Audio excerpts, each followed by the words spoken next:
கேளுங்க, சரியா கேளுங்க, தயவு செஞ்சு சொல்லுங்க, சரியான கேள்வி கேளுங்க. என்ன சார், எதனா கவட்டையில் என்ன இருக்கா? மொனியில் வந்து உட்காந்துருக்கீங்க. உங்களுக்கு நான் ரெஸ்பான்சிபிலிட்டி கொடுத்து உட்காந்து கேட்குறேன். எப்படி சார் கையெல்லாம் கட்டிட்டு சோபா மொனியில் வந்து உட்காந்துட்டா நீங்கள் நல்லவன் யோக்கியன் அப்படின்னு நினச்சிருவாங்களோ? ஹலோ, ம் நினைக்கணும். ம் முன்னாள் முதலமைச்சர் ம் எடப்பாடி ஐயா ம் சேருக்கு கீழே தரையில படுத்து போய் கும்பிட்டாரு. அதனாலதான் அவர் முதலமைச்சர். ஓ. இன்னைக்கு நான் இப்படி கை அப்படி கட்டியிருக்கேன் அப்படின்னா ம். புரியுதுங்களா?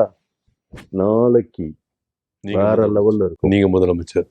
நான் முதலமைச்சர் சொல்லலாம்.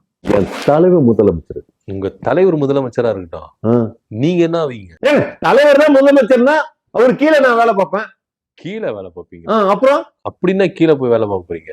ஏங்க, புசி ஐயா, ஆதவர்ஜுனா, செங்கோட்டையன், நாஞ்சில் சம்பத், நம்ம அருண்ராஜ், அப்புறம் இன்னும் நிறைய பேரு இருக்காங்கல்ல. இவங்க எல்லாம் யாருதான்? இவங்க எல்லாமே விஜய்க்கு கீழே தான் வேலை செய்யறாங்க. எல்லாம் கீழே தானே வேலை செஞ்சாகணும். அப்படி என்ன வேலை செய்யறாங்க? இத்தனை பேர் சேர்ந்து எப்படி வேலை செய்றீங்க விஜய் கீழே? ஏங்க, நாங்க வேலை செஞ்சு அவரை தூக்கி நிப்பாட்டோம்ல. கீழே வேலை செஞ்சு தூக்கி நிப்பாட்டுறீங்களா? புரியலையே. புரியலன்னா புரியல எனக்கு. எனக்கும் புரியல. கீழே வேலை செஞ்சு தூக்கி நிப்பாட்டுறீங்கன்னா என்ன புரியலையே எனக்கு. ஏங்க புரியல? என்னங்க சைலண்டா இருக்கீங்க? மாணிக்கம், புரியல? மாணிக்கம் ஏன் வெளில போறான்?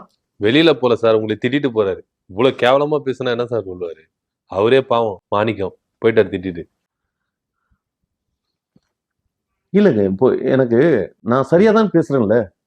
நான் சரியா தானே பேசுறேன். நீங்க சரியா பேசுறீங்களா இல்ல நீங்க பேசுறது அப்படி புரியுதா ஒன்னும் தெரியல சார். நான் சொல்றது புரியலையா சார்? நீங்க சொல்றது வேற மாதிரி புரிஞ்சுது சார், அதுதான் சொல்றேன்.